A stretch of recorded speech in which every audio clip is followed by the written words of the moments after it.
I'll just set the scene by talking briefly about two trends that we see that are converging today into a super convergence, I would say. First of all, entertainment is moving on our smartphones. It is becoming mobile. Our smartphones are carrying with us everything that we need to keep us entertained, from games, from movies, music, movies that we want to watch, movies that we want to share with other people, things that we want to have with us always on the go. In addition, the smartphone is playing a much bigger role in our living room. It's interacting with all of our consumer electronics in the house. We want to use it to share what we have, to have a better experience, an enhanced experience on a bigger screen sometimes, but it is becoming a crucial part of our environment. I would also go as far as saying that the smartphone is becoming the remote control of our life. Now, there are a lot of stats, and you've heard a lot of stats so far, so we're not going to go into that. But there is a big problem around us today. There is an influx of digital media that is pushing the limits of both mobile and fixed networks around the world. And of course, there is no one-size-fits-all solution. Everybody is trying to find one solution, but it's probably going to be a mix of different solutions to make it work. How are we going to tackle this? Yesterday's opening panel, if you were here, tackled a little bit of this problem, but from a very corporate-centric perspective. And some would say a little bit defensive even. In our panel, we would like to really talk about what the people really need and how we, as a society, as a mobile ecosystem, or as a technology ecosystem in general, can provide the right solutions, the right innovation, and the value for that. And really, I would like to kick off the panel by asking two questions to the co-panelists here today, based on what we heard yesterday. Should the operator be a big, fat, dumb pipe, but be the best at it? And the second question is it really the best solution to raise taxes in order to tax innovation and create a barrier, or should we innovate from inside and find our solutions ourselves?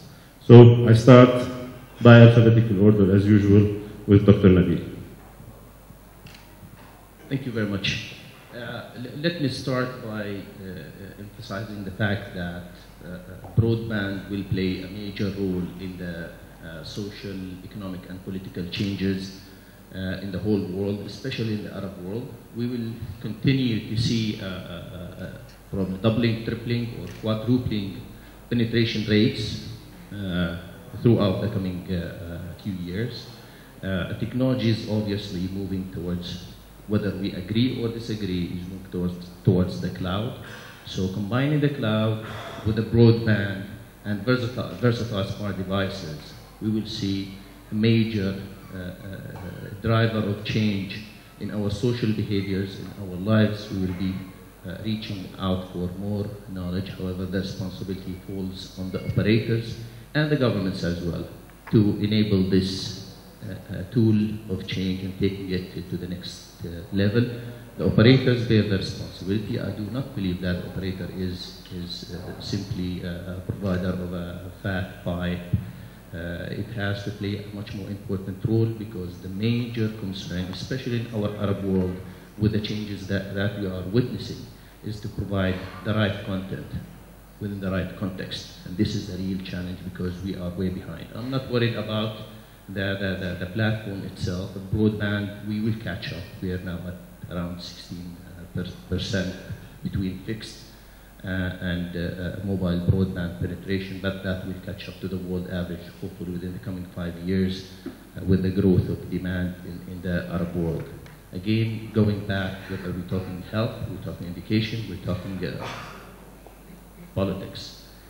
This change and this penetration that will be doubling the access to a huge, tremendous amount of knowledge will definitely influence major changes in our lives, whether political, social, economic, you name it. Nevertheless, will we have the right content within the right context? I believe that we are way behind, and this is a real challenge that both operators and governments bear the responsibility for, because they need to catch up. So this is my opinion.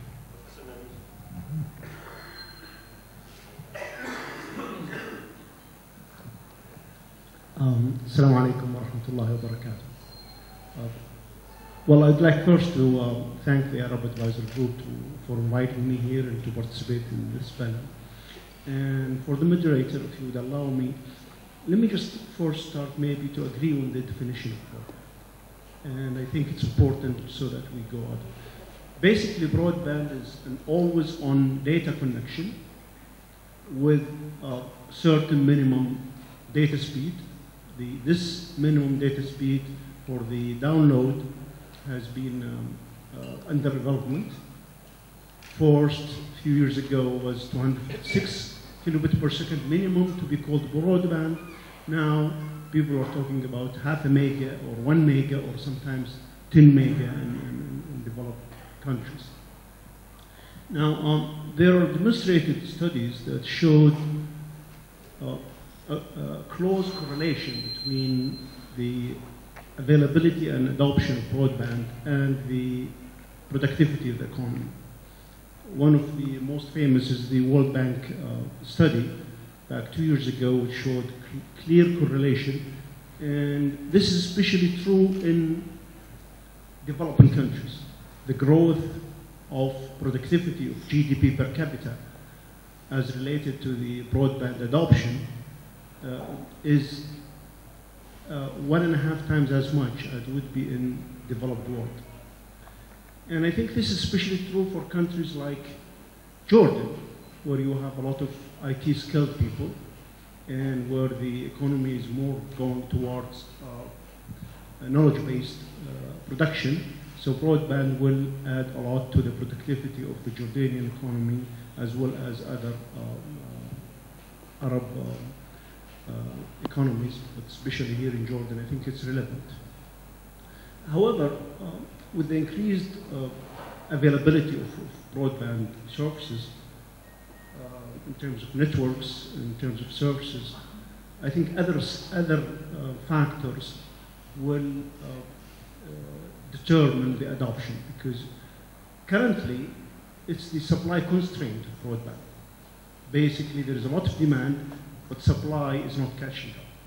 There will be a point, especially with the spread of broadband networks and mobile broadband in particular, where supply will be there, but then how will people adopt it? I think then other factors come in, and I think we better pay attention to this. One is IT skills. Not everybody in the Arab world, are, especially young generation, they need to bring up the IT skills to enable them to harness the value of broadband. Especially in terms of, for example, e-education. This has been promised for a long time, but it's not seeing a place. We don't see broadband in schools, for example. I mean, using e-learning in schools. I think with the availability of broadband, then this will become a reality. Another one is affordability. I mean, if services are there, networks are there, but the prices are high compared to the income of the typical family, then this is another problem. And the third thing is content, in terms of both appropriate content and language-based, that is content in Arabic. If people don't see the usability or use of internet or private networks, if the information is not relevant to them or there are not enough services, then I think adoption will be less, despite the fact that networks and services may be there, broadband, and it could be affordable, but if people don't see the benefit of it, then there will be no adoption. And I think these three factors, IT skills, affordability, and appropriate content, are very critical to the success of broadband adoption in the Arab world.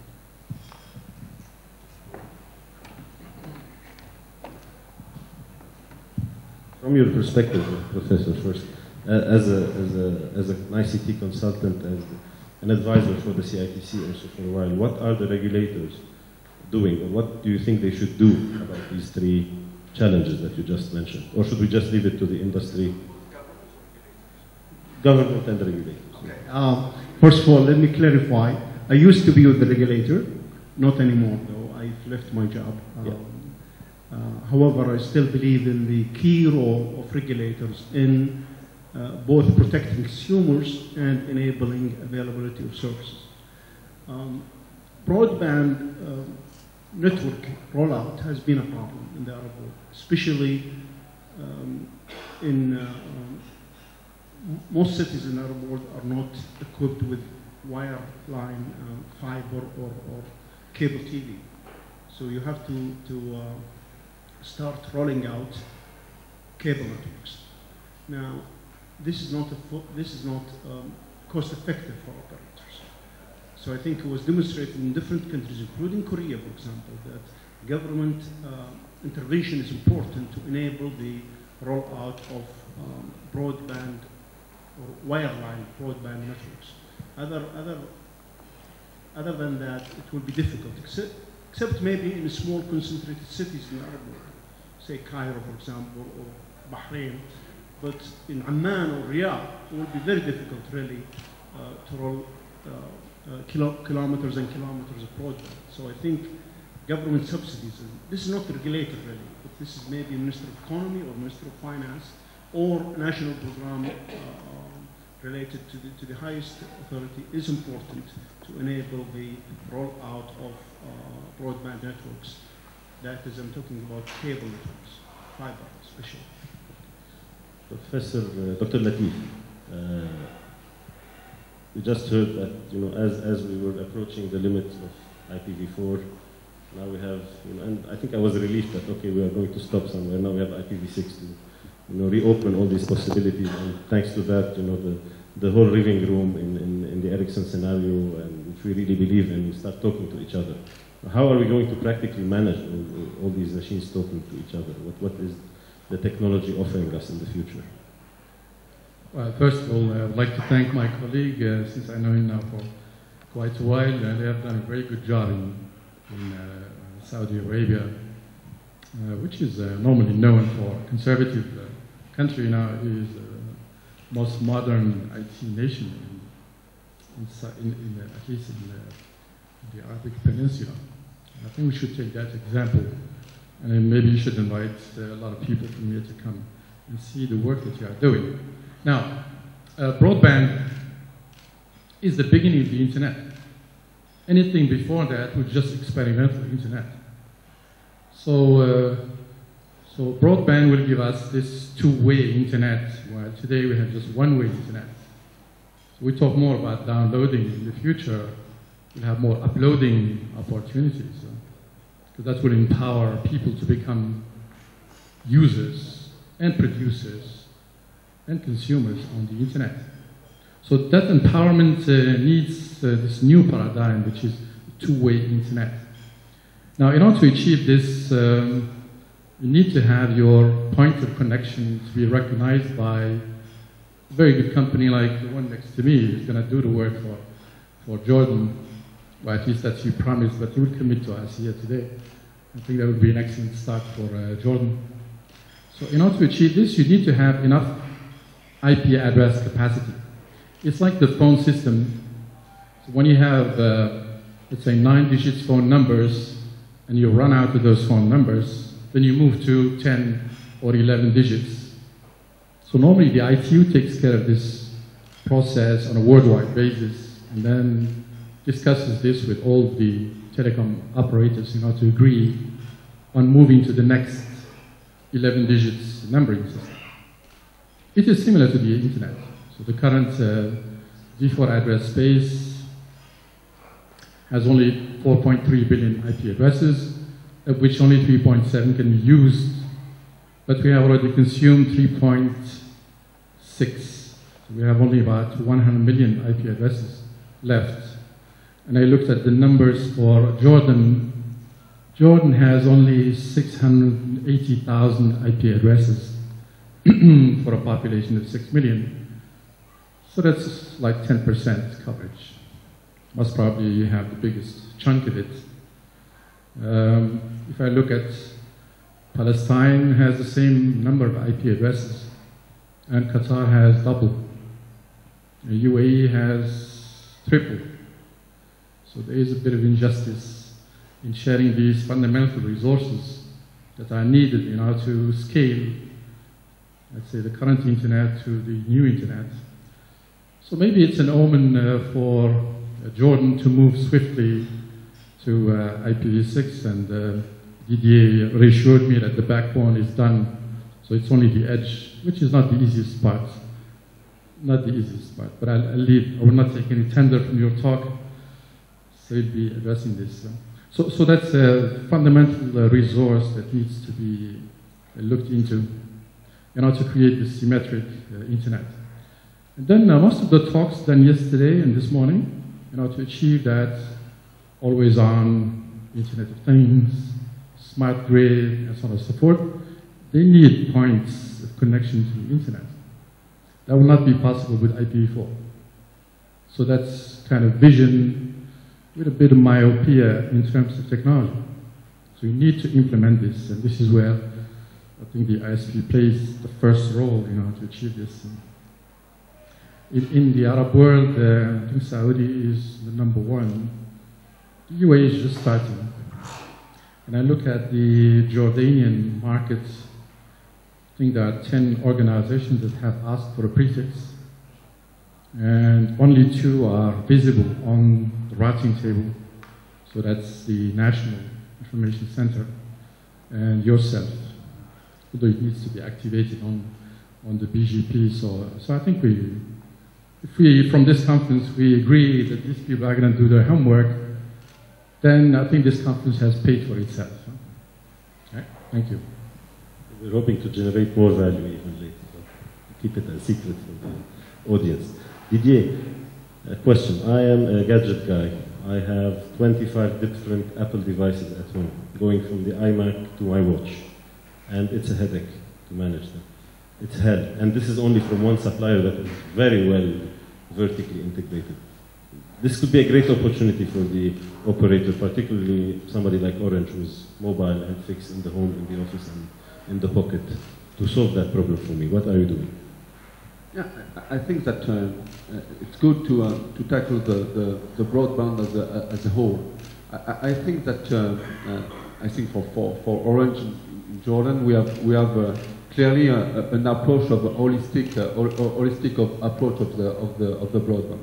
The broadband, of course, we have the wireless and the wired clearly, and we will go with the technology from 3G to LTE. From ADSL 2+ to VDSL or FTTH, it's clear. Now we have to take in consideration the needs of the customer. The needs of the customer is not obligatory. It's part of the vertical. When we are wireless, you want more speed. But we have to have this pragmatic approach to have an horizontal integration. To see, for example, when between 3G and LTE, for me, I am sure that we will enter in 3G Wi-Fi offload. Why? Because to have the 2 axes, wireline and wireless, we have to fill the gap between 2. The big difference between wireless and wireline is that wireless we are in shared resources. So you can speak of 40 meg per second. You can, but if you are 1,000 around the cell, you will have the capacity divided by 1,000. So we are in shared resources, which is not the case of the wireline. The wireline, you have the dedicate. You have a dedicated resource. It is your copper line or your fiber line. So this, I think that we have to tackle, and it's the strategy of Orange to tackle this as a holistic, to see how, from the needs from the customer, to go from wireless to wireline, and of course supported by the technology, and we are prepared for this. And just to conclude, I can say that today, since the 1st of May, Orange IP core network is ready for IPv6.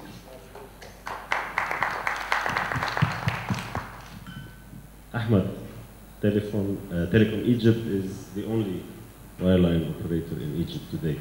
So as Didier is saying, they have a challenge today on the mobile side, which the wireline broadband will really help in resolving. What are you going to do to help, or not, the 3 other mobile operators in Egypt in that respect? And also the second part of my question is, do you feel that you are also at a disadvantage because you don't have your own mobile network to do the other way around. Thank you. It's a pleasure to be here. Since we're sitting on a broadband panel, before addressing your questions, I just want to highlight that the role of the broadband played in Egypt has been enormous. Because of broadband, today we have 50 million Egyptians going out for elections to choose their president for the first time in history. So broadband has been a big enabler in that regard. To answer your questions, Egypt is around 80 million people. We have 1/3 of the population under the age of 15, 2/3 of the population under the age of 25. So we are a very young nation. Demand is big. I think this also applies to the whole Middle East and the Arab region. We are characterized by being very young nations. The importance of broadband is very well obvious. Currently, people have access to broadband internet in Egypt through the fixed network, through ADSL, through 3G mobile broadband, through the mobile handsets itself. We have 2 million ADSL subs in Egypt, around 3 million 3G USB users, and we have around 10 million people using broadband from their mobile handsets. The balance of technologies doesn't really matter. People will get access to broadband according to their convenience. In the end, fixed broadband enables the customers to get high-speed internet connection at home or at the office, and multiple users will be using such a connection. USB 3G is a personal service. In spite of the fact that Telecom Egypt is the single fixed operator currently in Egypt, but on the broadband side, we have competition. It's not monopolized by Telecom Egypt, because Telecom Egypt has been doing local loop unbundling since 2001, and all the 3 mobile operators, they are actually selling DSL service over Telecom Egypt's fixed network. So Telecom Egypt has an arm for broadband, it's called TE Data, and they are competing with Mobilil, Vodafone, and Etisalat in the fixed broadband service over Telecom Egypt's infrastructure. So all the mobile operators are enabled to sell fixed and mobile broadband in Egypt. That's the first question. For the second question, whether we feel that Telecom Egypt is a disadvantage for not having a mobile arm, definitely, because on the retail side, if you go to any of the 3 mobile operators, you can get access to fixed service, you can get access to mobile service, voice and data. But if you go to Telecom Egypt, you only get fixed voice and fixed internet. So, and this is something that Telecom Egypt has been discussing seriously in the past months with the regulator and the government, talking about a 4th mobile license to be issued soon. Thank you, Sam. Philippe.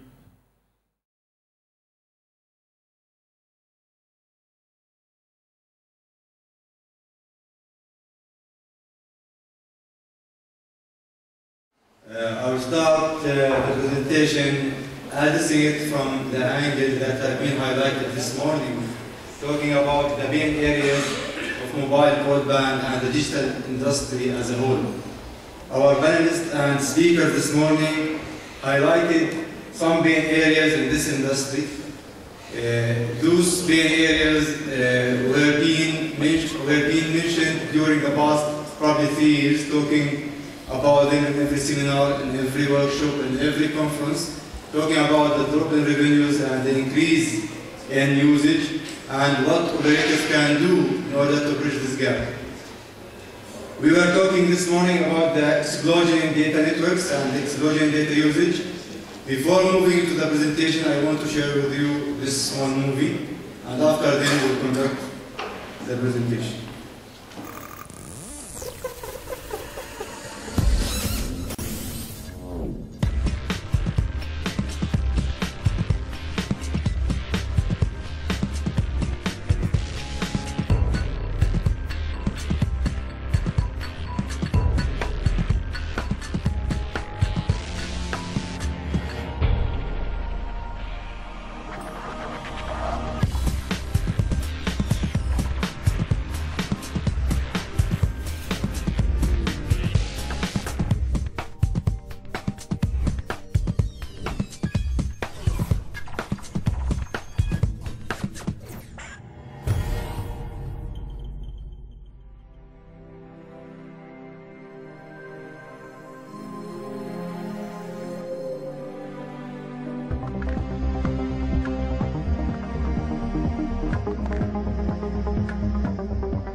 So, as being provisioned just 3 years ago, everybody was expecting there would be an explosion in data usage and into multimedia convergence that will result in bigger explosion in the data usage.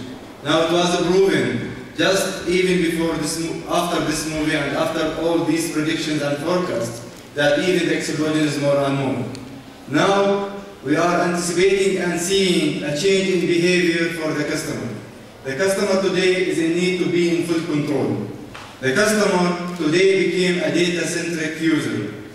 Customer today became addicted more and more to his mobile and to his smartphone. He cannot live without having this handheld and this device in his pocket.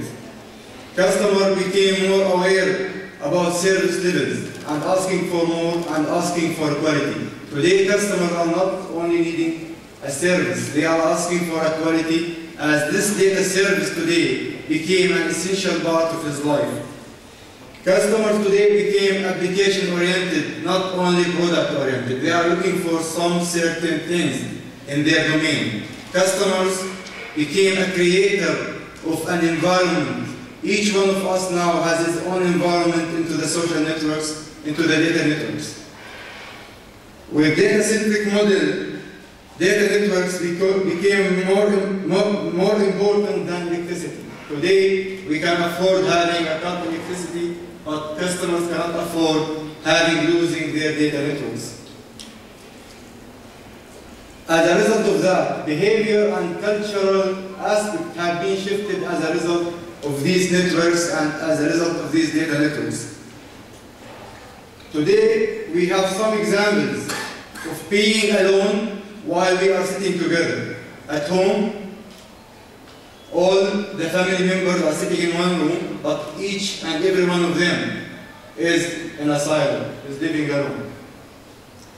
All of that is really bringing a massive data consumption into the networks and increase the need for the network operators to expand their networks to accommodate that need. If we are asking who is driving this explosion in the data network, is it the content itself? Is it the networks? Is it the devices? I believe without having these social networks came into life, we will not see this explosion in the data networks. Without having these YouTubes embedded within the social networks, we will not see that much usage in the YouTubes.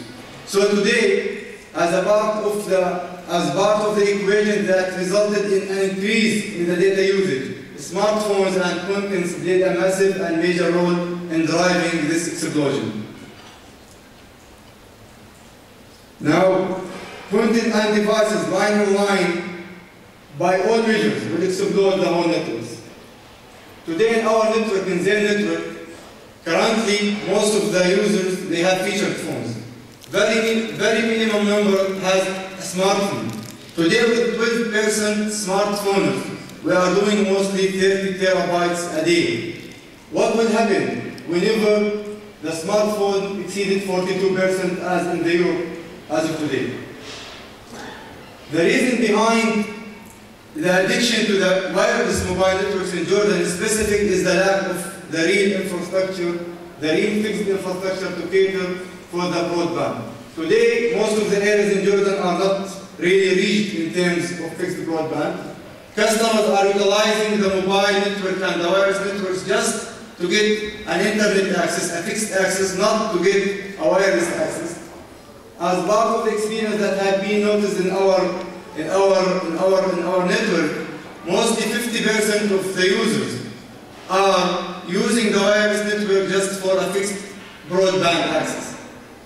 And this is really because of the lack of the digital infrastructure in the kingdom and the lack of the regulations as well to open the digital infrastructure for fixed broadband.